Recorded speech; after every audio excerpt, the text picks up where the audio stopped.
All right, ladies and gentlemen, boys and girls, welcome back to the channel. This is going to be in live stream format just because it's later in the day and I was trying to get the WNBA projections all sorted out. For the most part, they are. They're like 95%. There's probably some kinks in them that I'll have to kind of sort through, especially since it's a bigger WNBA slate. There's only 12 teams in the league and 8 are playing tonight. Not something you usually get. Usually on Fridays, you will see bigger slates. So yeah, I'm here. I'm not going to be looking at the comments on this live stream, though. We're going to try and take it as if it is a normal stream. Or a normal video.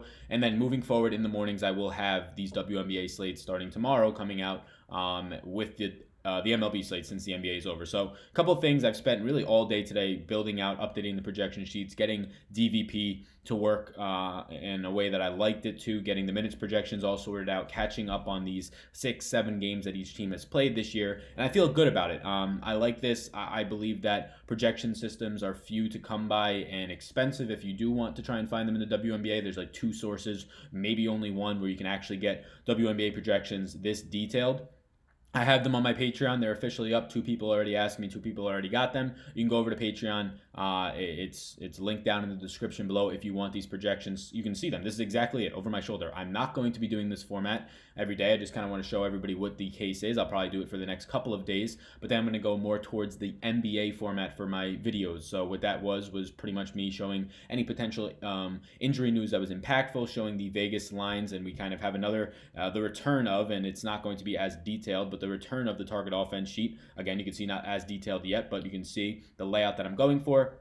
And then I'll kind of hit on my key or target players, like a list of 10 or so for that night. And if it's only like a 2-game WNBA slate, then it'll be like a list of 5 or 6 people that I'm interested in, some guards, some forwards. So that's where I'm at right now. I'm excited about tonight. And I kind of want to just quickly go over it and discuss some things that I think will stand out. And again, the more information you can get on the WNBA, the better. You're not going to find WNBA information out there. The fact of the matter is, even the beat writers for the teams don't know what's going on for the most part, right? They have to wait until the coach says something. There's not enough out there, and it usually is not translated well. And especially for DFS, it's really hard to find one DVP, which is what I have right here already. And then 2, it's also hard to find minutes projections and things like that people are actually willing to do. There's not a single site out there that's probably going to be doing minutes projections for the WNBA.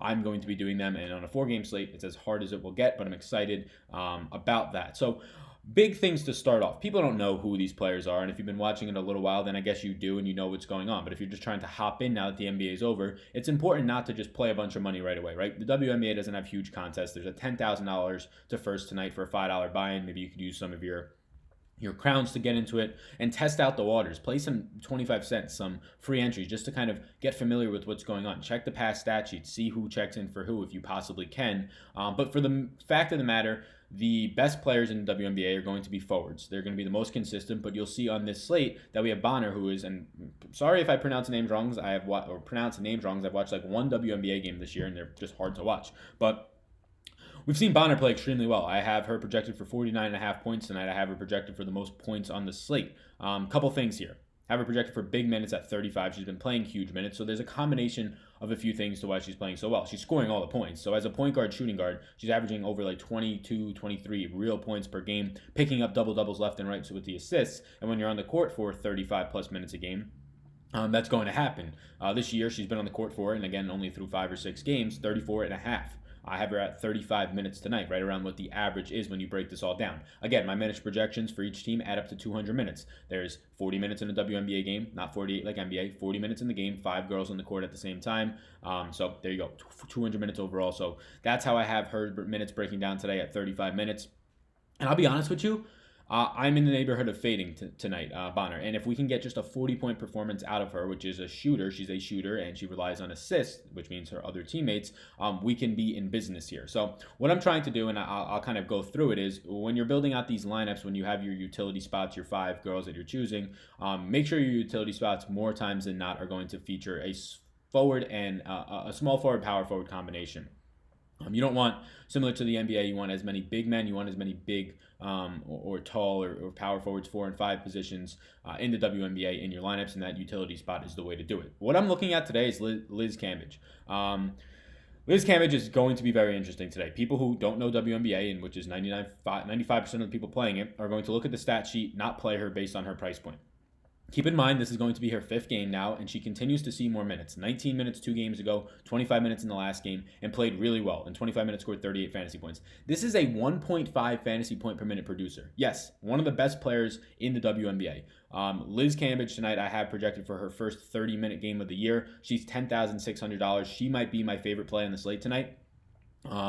Very much interested in getting to Cambridge at 10-6. She's probably not going to be below $11,000 for the rest of the season, to be completely honest with you, unless some injuries occur or something like that. So I think she's going to be going overlooked because, keep in mind, WNBA, there's not enough news out there. People aren't going to know who she is, two, that she's coming back from an injury. So I'm excited about that. So when it comes to the guards tonight, I'm going a little bit cheaper at my guard position, and you'll see, outside of Bonner, who's all the way up at the top, and this is another reason why it's risky to be fading her and not playing her if you're only playing one lineup, because your opportunity cost at that position is so wide. Bonner realistically can go out there and score 45, 40 fantasy points even tonight and have a down game at 40 based on the minutes that she'll play and her point per minute production of 1.38. But the next best guard you're going to get is $2,000 less, and it's Jewel Lloyd. And I have it projected for about 30. So 10 less points than Bonner's kind of floor tonight for me, 20 less points in the projection. It's just so hard to make that up. So fading Bonner tonight is extremely risky. The minutes, the point per minute, but it's something that I kind of want to toy around with because if I don't fade her, it's kind of tough to get to a Liz Cambage.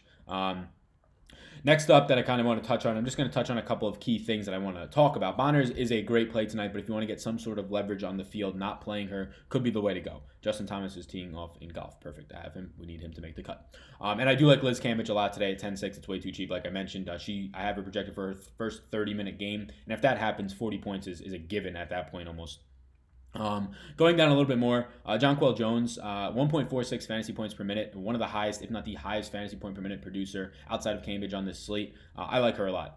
32 minutes is what I have her projected at. That's around what you've been seeing her play for, around what she's been playing for Connecticut this year. A tough matchup for Minnesota, but again, small sample size data. We're only about 20% of the way through the season, so some of this stuff can equal out. It's really closer to a neutral matchup against Minnesota. Have her for just under 45 fantasy points tonight. That's a spot that I want to get to a lot, and if I want to get to Liz Cambridge tonight, who's 10-6, and keep in mind, $1,400 less than Bonner, and I want to pair her with a Jones, well, I can't have Bonner in that lineup as well, and I still can't get up to other spots in the lineup. So that's where I'm at.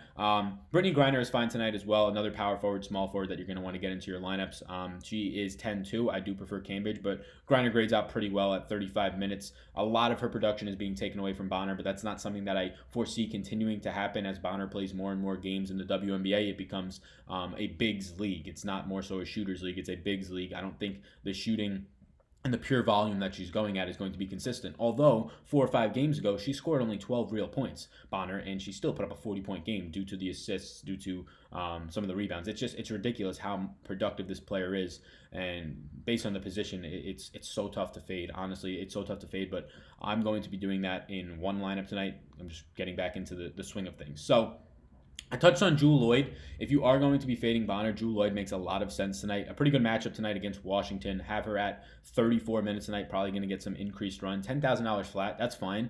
For a point guard, it's right around what you would pay for normally a top dollar point guard. 30 fantasy points is what I have as a median projection. There is room to improve there around, if you shoot well, 35, 36, 37, right? If you hit a ceiling. I do like that at $10,000. I think it's fine compared to what else you're probably going to be getting out there.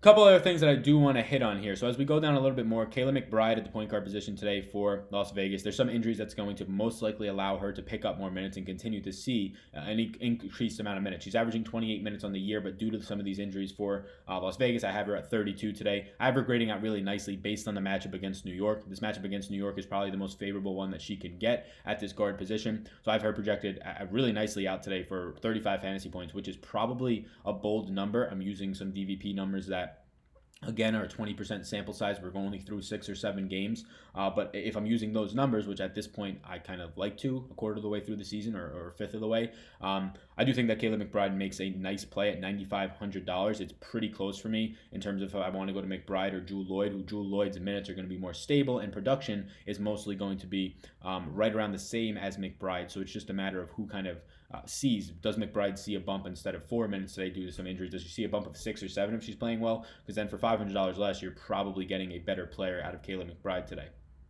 just due to the matchup against New York. Let's keep going down just a little bit here. So a couple of players that are below in sort of these nice ranges to try and find some value. So there's a couple of players here. So from the New York side, you have to keep in mind that Tina Charles is obviously out there. We didn't really touch on Tina too much, but I like too many players around her price range. So Tina Charles is always going to be taking away from Kia Nurse, always going to be taking away from Amanda Zaihu. I hope I'm saying that right. I'm probably butchering it, but I don't really care. Amanda Zai would be 1.05 fantasy point per minute producer. Have her at 30 minutes today. She's too cheap. $7,300 is way too cheap against Las Vegas today, which, if anything, is a favorable matchup for her. Have her projecting out right around 30 fantasy points today at 7,300. That might be the best value on the slate based on price, based on points. Kia Nurse is going to be positively correlated, or more positively correlated, with a good performance if Tina Charles struggles. I don't really foresee Tina Charles struggling tonight. So Kia Nurse at 7,100. I'd rather her teammate Zaiha, whatever her name is, don't really care. Amanda B. I'll go with that. So that's where I'm at in sort of that mid-range. If you want to go to a low range, and again, I really have to try and figure out myself personally if Kayla McBride is somebody that I want to get into the lineup. It could be risky. WNBA minutes are never stable, especially when injuries arise. The rotations don't kind of stay the same. But this is a spot where I think a woman who gets 28 minutes already in a game, only more possible minutes to come. And the big reason why, if we scroll all the way to the bottom, I believe, do I have the 0 minutes in somewhere for her? Yeah, Camille Little. Camille Little is trying to battle back from, I believe, a concussion tonight. I don't exactly know what the injury is. If she's out, that's 12 minutes at the okay, no, maybe it's not Camille Little. Where is it? I believe it's Camille Little. Whoever it might be, there's 12 minutes to go around for New York tonight. Camille Little. No, Camille Little's Phoenix. There's 12 minutes to go around for Phoenix tonight. That's what I want to say. So 12 minutes to go around for Phoenix tonight, which is probably going to be another reason why I kind of get to more of some of the other Phoenix players outside of Bonner. And then you also have, and we kind of tweeted about it. I want to see if we got an answer on the Twitter sphere. Let's see if we got one. Not yet. She was listed as, okay, yeah, so answers. Colson, that's what I wanted to see. So Colson for New York, that's what's going to be giving you 20 minutes or so. Colson for New York, there's going to be about 12 minutes or so going to be spread around for the guard positions there. So that gives me a little bit more positivity, or a little bit more feel good about maybe a Kia Nurse seeing some more minutes there with Colson being out. Again, you're probably going to get more so a bump for the secondary units of guards on this New York team. So if you just want to scroll down, or if we want to scroll down just a little bit, that's where your Brittany Boyds are going to get stabilized minutes. That's where your Asia Durs, and Asia Dur might be the best 7K or below player on the slate tonight, because the only other guard in terms of who's kind of splitting minutes with her and Colson has a concussion, is a game time decision. If Colson ends up being out, right now I have a filler lineup in. I don't remember who I have as my backup guard, but right now I have a filler lineup in, and Asia Dur probably quickly becomes somebody that I get into my tournament lineup, because if I'm playing a tournament lineup, Asia Dur, point per minute production, not great, 0.71. But if you're going to tell me that this person is $6,100 with the possibility of playing another 30 minutes plus tonight, then yeah, 20 fantasy points is all I really need. If that is great, that's going to allow me to pay up for more studs at the top of this lineup. And when you're talking about the point guard position, it can be so variant that's I'm fine kind of punting it, and you're punting it with somebody who's going to get stable minutes. So keep an eye on Colson. There's people I tweeted. So look at my tweets, the beat writer for New York tonight, and you'll be able to see if she's in or not, most likely before the game, based on the starting lineup news. So another person who's down in this range, Demirius Dantas, I hope I'm saying that right as well. A 0.88 fantasy minute producer is actually pretty good when you're below this 7K range. Somebody who I have projected, due to some injuries tonight, and also just due to the amount of run that she's been getting as of late, for 32 minutes tonight against Las Vegas in a favorable, I think I'm looking at the wrong spot. For 32 minutes tonight against Connecticut, and sort of leans to being a favorable spot. If anything, maybe it's a little bit bad for her, but at that position, it's not as bad as the overall team's defense. Have her grading out really well. 27 fantasy points tonight. There's a couple of things that kind of juice this number. The team total tonight is 5 points more than what they're scoring on the year. So you're getting a overall, the highest total on the slate, so 165. You're getting a pace up spot here for this. You're getting a pace-up spot here for this Minnesota team, and I do think that Dantas is going to be on the floor more. Again, somebody that at the cheap end at $6,700 is somebody that I would rather put in a utility spot. If I'm going to have $7,000 left and I have to choose between my guards and my forwards, I'm going to end up getting to more Dantas, or just at least more power forwards and forwards in general. And down in this range, grades out better than anybody else really on the entire 7K or below range for me, the highest scoring player, and really from the low 7K range or below, it's going to be Amanda Zahu for me. Zayu. I got Zayu sounds right. We'll go with that. And then we're going to be getting into Asia Dur down in the 6,100 range, and then 6,700 would be Dantas. Those are the three 7,500 or below players that I'm looking to get to in some lineups. And then at the upper range, once again, Bonner, we'll just recap it. Bonner's an incredible play, and more so an incredible play because of her position. She's been playing phenomenal. She grades out as the highest scoring player on the slate tonight for me, and really $2,000 less is the next point guard, and the production drop-off is huge. So it's really hard to make up those extra points. You're kind of just hoping for a really bad game out of Bonner, and as much as I want to fade her on a one-game slate, the more and more I think about it, the harder and harder it gets because of position scarcity. You're going down to $2,000 less for Lloyd, and Lloyd is nowhere near the same fantasy point per minute producer as Bonner has been this year. Again, we're looking at 6-game sample sizes, but they're pretty stable over these 6 games. It's not like it's peaks and valleys for Bonner. It's been pretty stable with a floor around 40, which is really hard to ignore. Outside of that, I do think that Jones at 11.4 is somebody that I'm going to be getting to. I like the matchup here today for her, but other than that, the 1.46 fantasy point per minute, somebody averaging around 32 minutes per game, it's hard not for me to like that. The thing that is a little bit worse, I guess you can say, is that the game total here is low, but if you look at their season total in terms of points per game, it's at 80, and their team total for today's game is 79, so it's not going to affect overall the team's total and her production towards the team. I think Liz Cambridge is the biggest sleeper on the slate, somebody that's probably going to go significantly under-owned. People are going to see 19 and 25 minutes in the last 2 games, low teens in the first 2 games. She's working her way back into this rotation. She got the most minutes that she saw. She averaged 1.5 fantasy points per minute in the last game, and she's probably going to see in the 30-minute range tonight. I like Liz Cambridge for her price. You're not going to see 10-6 or below 11,000 once again for Cambridge. Brittany Griner is fine. Nothing really there that I'm looking at. If you're not going to play Bonner, I would just get Lloyd into my lineups. If you don't want to play Boyd, I think Kayla McBride sees more run today at 9,500 and becomes a very interesting play. Just as productive of a player as Lloyd, but has even a better matchup. The only thing that Lloyd has on Kayla McBride is probably that there's going to be a built-in 4 minutes or so more for Lloyd tonight, which goes a long way, especially when they're only a $500 difference. We talked about the lower range. That's where I'm at in the top range. I'm going to quickly just look at any potential comments because I imagine most people have no idea what I'm talking about. And to be honest with you, before yesterday, I had no idea what I was talking about. Studied this all day today. We're going to give it a ringer. Bonner is a point guard, shooting guard, something I never pay up for in WNBA last year. The few times that, or the handful of times that I played over the summer, somebody I really never paid up for was a point guard or shooting guard. But just the amount of opportunity cost of not playing her tonight seems really scary. You're going to get huge leverage if you don't. I kind of lean to go that way with just a little $5 buy-in and see what can happen, but it's extremely scary because not only is she being super productive, she's getting the minutes. It's not like she's doing this in limited minutes. She's getting all the minutes she wants. So even in a bad game, even if she drops to 1 fantasy point per minute tonight, it's still going to be close to 40 fantasy points, which is just ridiculous. So let's quickly look at any comments that came in tonight. I imagine nobody really cares. Oh, we got people commenting a little bit. Howdy, what's going on, David? Christian says you hit 5K. We sure did. Let's go. First WNBA stream. Thoughts on what contest I should look to sign up for? Yeah, Muscles, I say that you should sign up for. And let me do a little pop-out chat here so that we can do this a little bit more efficiently, I guess. Here we go. So, Muscles, I'd say that for your first slate, you should be kind of looking to just go into like quarter contests. Play the $5 if you want, so you have some upside, but just do the quarter contest. If you want my projections, they're on Patreon. You just saw them on the screen. If you want to play it back and screenshot them, that's fine. But do quarter contests, do free things for the first 1 or 2 or 3 times you play, just to get the hang of who's who's the studs are, who's consistent, whatever it might be. Don't be throwing $50 into this WNBA tournament. I'm only playing 5 tonight. I'm only playing 1 big contest. I don't really care about maxing anything out. So that's the way I would go. I would play really low stakes, maybe up to the $5, but don't put anything too much into it if you have no idea what you're doing. What's going on, Glenwood? Going to try out WNBA tonight after winning 30 on NBA last night. Nice job, Tommy. Just stopping in. Congrats on 5K, says Josh. Thank you. Is Alicia Clark a good value play? Well, let's actually go to it because that's a good question. We didn't hit on her. Yes, Alicia Clark is a good value play. At 6,900, I have her grading out also for 27 fantasy points, which is very similar to what I have Dantas grading out for. So yeah, Alicia Clark tonight against Washington in what is mainly a neutral matchup, but probably leans a little bit favorable for her. I have her, somebody who sees usually around 29 minutes, have her getting a little bit above average at 30, 31 minutes tonight. The matchup does bode well. The overall total is up there at 157.5, which is sort of high for a WNBA game.